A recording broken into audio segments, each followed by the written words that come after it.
tous, bienvenue sur la chaîne Elili Beauté. Aujourd'hui, je vous présente mes produits du mois de septembre. Alors, une belle sélection ce mois-ci avec quand même 2 parfums terminés, chose assez rare quand même pour le même mois. Alors voilà, je commence sans plus tarder. Premier produit terminé ce mois-ci, il s'agit d'un gel douche de la compagnie Soft Soap. Gel douche et gel à raser. Donc c'est la première fois voilà, que je voyais ce concept-là. Est-ce que j'y croyais? Plus ou moins. Là, on dirait que moi dans ma tête, chaque produit a son utilité. Je pourrais faire un gag plate là, avec souvent, si on voit la caricature du gars qui a un seul produit pour tout faire. Voilà, ça j'y crois plus ou moins. Alors, je l'ai acheté un peu par curiosité, mais avec surtout l'intention de l'utiliser comme gel douche. C'est ce que j'ai fait. Je vais vous avouer par contre qu'une fois, je l'ai testé en mode rasage. Ça a bien fonctionné en fait, il n'y a pas de souci, ça a bien fonctionné. Donc bon, le rasoir glisse bien sur la peau.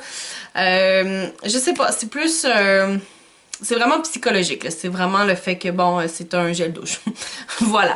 Alors, quoi qu'il en soit, le gel douche sent super bon. Alors, c'est un parfum de concombre frais.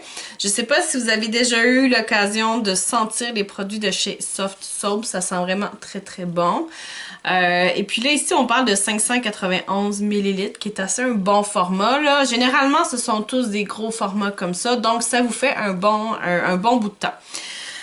Donc voilà, ça sent bon, ça mousse bien, c'est agréable. Alors voilà, ici, c'est terminé. Prochain produit terminé. Alors ça fait un siècle et demi que je le traînais. Voilà, c'était un objectif que je m'étais donné en 2025 de passer à travers beaucoup de produits maquillage et de terminer des produits qui dataient un peu. Donc des produits que j'avais à la maison, là, que ça faisait un petit bout de temps. Comme beaucoup de gens, j'ai tendance à racheter, mettre un peu de côté ce que j'utilisais déjà, et puis bon, voilà, voilà. Hein? Donc, c'était un objectif que je m'étais donné en 2025. Alors, cette crème-là, je l'ai terminée. C'est la crème Vent du Sud de chez Lise Wattier. Et c'est une crème scintillante parfumée, donc pour le corps. Celle-ci, il me semble que je l'avais reçue en cadeau. Il me semble que je l'avais reçu en cadeau par quelqu'un qui s'était acheté comme le coffret de parfum Lise Wattier. Faut savoir que ces crèmes-là sont extrêmement parfumées, donc c'est la crème qui va avec le parfum Vent du Sud. Alors c'est une crème qui est bon d'utiliser seule. Ce que je veux dire par là, c'est que si vous parfumez dans la vie, des crèmes qui sentent vraiment très très fort comme ça, moi j'éviterais de mettre un parfum par-dessus. Voilà, après c'est mon opinion. Ça sent vraiment très très bon. Par contre, je sais pas si vous avez déjà eu l'occasion de sentir la gamme Vent du Sud de chez Lise Wattier, mais ça sent vraiment très très bon. On a l'impression de voyager. C'est plaisant. Alors voilà, ici, c'est terminé. Autre produit terminé ce mois-ci. Alors, c'est une crème de nuit détoxifiante de la compagnie. Je pense que c'est Grown Alchemist, je sais pas comment on dit ça en anglais. Mais bon, oui, c'est vraiment cette compagnie-là, on le voit comme pu. J'ai vraiment adoré ce concept-là de tubes un peu métalliques, différents des tubes en plastique qu'on voit généralement. Et ça permet vraiment d'aller chercher comme l'ensemble du produit. Là, vous voyez comment c'est rendu mince, là. Donc, ça permet vraiment, là, tu sais, un peu comme les tubes de pâte à dents qu'on peut comme tourner finalement, là, plier. Ça permet vraiment de pousser le produit au bout. Donc ici, là, il doit en rester un petit peu, mais comme ça devient un peu difficile de plier le métal rendu là. Mais je considère quand même avoir fait un bon bout de chemin avec ça. Concernant la crème en soi, j'ai adoré utiliser cette crème-là. Elle sent un peu le citronnelle, là, la citronnelle. Je sais pas si vous avez déjà senti ce que sent la citronnelle, mais ça sent très bon. En tout cas, moi, c'est une odeur que j'aime beaucoup. Et c'est une crème qui est, bon, qui est agréable à appliquer, assez lisse, mais on sent quand même, il y a comme des petites granules à l'intérieur. En tout cas, c'était assez intéressant comme texture. Voilà. Donc, petit 3, échinacée et extrait de reishi. Voilà, je sais pas trop. Quoi qu'il en soit, c'est une crème que j'ai vraiment adoré utiliser. C'est une crème que j'avais reçue par BoxyCharm. J'ai pas eu la curiosité là d'aller voir voilà combien ça détaillait, où est-ce qu'il y avait moyen de la trouver. Je sais même pas si elle se fait encore à ce moment-ci. Mais voilà, ici, c'est terminé. Autre produit terminé, alors il s'agit d'un nettoyant visage moussant de la compagnie Dr. Lab. Donc voilà ici. Alors quelque chose de très très simple, très sobre comme présentation. Et ce que j'ai découvert dernièrement, c'est que Dr. Lab, en fait, c'est Dr. Brandt. Je ne sais pas si c'est une nouvelle filiale ou est-ce que c'est le nom qui change tranquillement, je ne sais pas du tout. Qu'est-ce que je vous ai dit tantôt? C'est Dr. B Lab. Donc d'après moi, c'est comme une espèce de branche là, à Dr. Brandt. Ce nettoyant-là pour le visage... Bon, de un, il sentait pas très très bon. Généralement, Dr. Brandt, c'est une bonne compagnie. Là, j'ai eu quelques produits d'eux dans les dernières années. Toujours bien aimé utiliser ça. Mais celui-ci, ça n'a pas été un gros coup de cœur. Là. De un, l'odeur. De deux, l'application, ça s'appliquait bien. Mais c'est comme si le produit restait pas beaucoup en place sur le visage. Ça moussait pas beaucoup. Bon, après... ça faisait son travail, là, qui est de nettoyer le visage. J'avais vraiment une sensation de peau propre et qui respirait. Mais sinon, dans tous les nettoyants qui existent, là, c'est pas mon favori. Après, chacun son truc. Et ici, le nettoyant est enrichi de vitamine E. Bon, ce qui est bien, très bel ajout pour la peau. Alors, voilà, c'est terminé. Autre produit terminé, alors c'est un autre nettoyant de la compagnie Etude, alors c'est le Baking Powder. Alors c'est un nettoyant moussant pour nettoyer les pores finalement. Voilà ici, donc je vous montre le packaging. C'est pas la première fois que je vous le présente parce que j'en ai acheté une panoplie. Si je vous fais une petite histoire là, ce nettoyant là je l'avais vu chez Winners. Il y a eu différents prix, il a commencé à 30$, ce qui est assez cher pour un nettoyant chez Winners. Et tranquillement, il s'est mis à descendre de prix parce que ça intéressait pas les gens. Donc là, je vous dis ça, là. Ok, je vous dis ça, mais on garde ça entre nous. Ce que je trouve très intéressant de Winners en particulier, c'est que, tu sais, c'est pas tout le monde hein, qui adore les cosmétiques. C'est pas tout le monde qui adore... bon, les parfums, le maquillage, les produits pour la peau, tout ça. Et ça a un avantage parce que y a des gens, comme vous et moi, qui savent spotter les trucs un peu plus particuliers. Alors, ce que je veux dire, c'est que j'étais très contente qu'il y ait des gens qui ne savent pas ce que c'est. Parce que ça m'a permis, moi, d'en acheter plus à moins cher. Donc, en dernier, j'en ai acheté comme à 8$. Et ben, pas en dernier, en fait. Une des fois, je l'ai acheté à 8$. Et éventuellement, il est descendu comme à 5$. Donc, j'ai tout pris ce qui restait. Et Etude, en fait, c'est une compagnie coréenne. Et on sait que les Coréens mettent beaucoup l'emphase sur tout ce qui est skincare. Ils ont même beaucoup de maquillage, là, mais je veux dire, ce qui est skincare, c'est vraiment des marques qui sont reconnues pour la qualité de leurs produits. Alors, moi, ma petite théorie par rapport à ce produit-là, c'est que, bon, déjà, quelqu'un qui se débrouille en anglais, poudre à pâte, baking powder, c'est pas alléchant. Et ensuite, on a tout ici les petits, bon, les écritures, j'imagine en coréen, là. Alors, quelqu'un qui sait pas trop ce que c'est, tout ça, va juste faire comme, ah non, tu sais, ça m'intéresse pas, bon. Alors, voilà. Si je vous parle du produit en soi, c'est un produit coup de cœur, honnêtement. C'est une crème, c'est vraiment une crème avec, bon, à l'intérieur des petites billes qui viennent exfolier.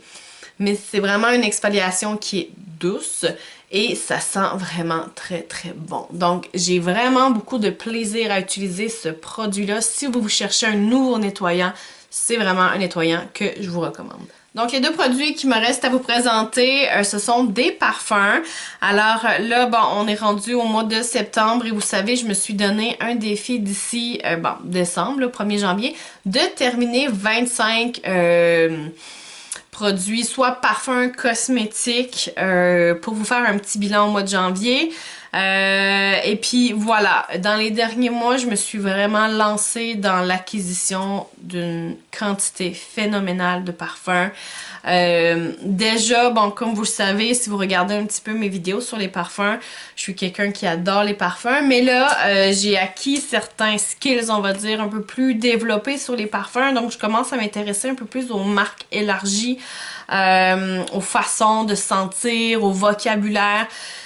Donc là, c'est d'autant plus important pour moi de faire un tri dans ce que j'ai et de ne pas nécessairement accumuler trop de produits. Alors, c'est pour ça que mes parfums qui sont sur le fond, je mets vraiment un coup là-dedans pour éviter d'avoir 100 parfums avec la moitié ou le un quart. Donc voilà, on ferme la parenthèse. J'ai terminé 2 parfums ce mois-ci. Je vous présente le premier. Alors, c'est Create. C'est une eau de toilette de chez Puma. Alors ici, c'est voilà, un parfum qui est super joli au niveau du flacon. C'est très esthétique, donc c'est vraiment, bon, on dirait vraiment un flacon de produit quelconque. Et ça sent vraiment très très bon. Alors pour mes parfums, je me réfère 95% du temps sur le site Fragrantica ou l'application qui est beaucoup plus voilà, pratique. Alors, ce parfum-là, bon, il est discontinué, alors c'est impossible de le retrouver sauf sur des sites de revente style eBay ou sur Amazon, là, vous pouvez en trouver encore quelques-uns, mais attendez-vous à payer un gros prix. Alors, c'était vraiment un gros coup de cœur. Bon, ça ici, c'est un parfum qui a été lancé en 2006, donc ça fait déjà un petit moment. Bon, au niveau des accords, là, au niveau des notes finalement, vous retrouvez surtout un côté très fruité. C'est assez explosif, je vous dirais, là, comment je peux dire ça? C'est très fruité, c'est très sucré. Déjà, quand vous l'appliquez, là, les premières notes, les notes de tête. Donc, il y a quand même un petit côté floral, plus en dry down, là, plus les notes de fond. Mais ce que vous sentez quand vous l'appliquez, c'est vraiment un kick. Et puis, on connaît Puma pour son côté sportif. Hein? Puma qui est une marque de vêtements, on va dire, un peu plus sportif. Alors, je trouve que ça fit beaucoup avec leur... pas leur vision, mais leur produit, on va dire, leur mission. Alors, je vais vous lire un petit peu les notes qu'on a sur l'application Fragrantica. Alors, bon, comme je vous l'ai dit, c'est vraiment un parfum qui est fruité. On retrouve du citron. On retrouve, bon, du sucre. C'est assez... voilà. C'est assez large. C'est un parfum qui est frais. Effectivement, c'est pas un parfum qui est fruité, sucré, lourd. C'est vraiment très, très frais. C'est très... comme je vous dis, le petit kick, là, c'est un peu plus de légèreté. Il y a un peu de fleurs également, donc des fleurs blanches à l'intérieur, mais c'est pas ce qu'on sent en premier, comme je vous ai dit. Il y a des notes aussi boisées à l'intérieur et un petit côté épicé, là... bon, épices fraîches, là, mais c'est pas ce qu'on sent principalement, je vous dirais, là. Alors, parfum qui sentait vraiment très très bon, j'ai adoré le porter. Si vous l'avez encore, laissez-moi le savoir en commentaire et puis voilà, c'est terminé. Et le dernier produit que je vous présente, encore un parfum, c'est de la compagnie Avon, c'est le Highland Vibe. Donc voilà, ici je vous montre le petit flacon, donc voilà. Et si on se réfère à Fragrantica, donc c'est un parfum qui a été lancé en 2007. C'est un parfum qui est très floral, fruité. Un fruité qui est un peu plus lourd cette fois-ci, contrairement à celui de Puma. C'est vraiment un fruité sucré lourd. Alors, si on regarde au niveau des notes, bon, des notes tropicales, fruitées, florales, frais, musqué, sucré.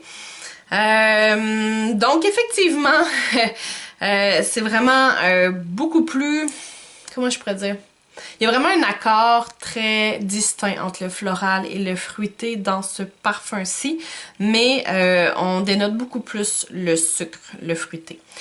Ça reste un bon parfum, ça reste un parfum qui est agréable à porter l'été. Mais j'éviterais de le porter dans des journées plus chaudes parce que ça rajoute vraiment une lourdeur et ça m'est arrivé quelques fois l'été passé de le porter lorsqu'il faisait plus chaud et ça devient un peu agressant et même que l'odeur avec cette sensation-là de chaleur sur la peau, non. Moi, ça fonctionnait pas très bien.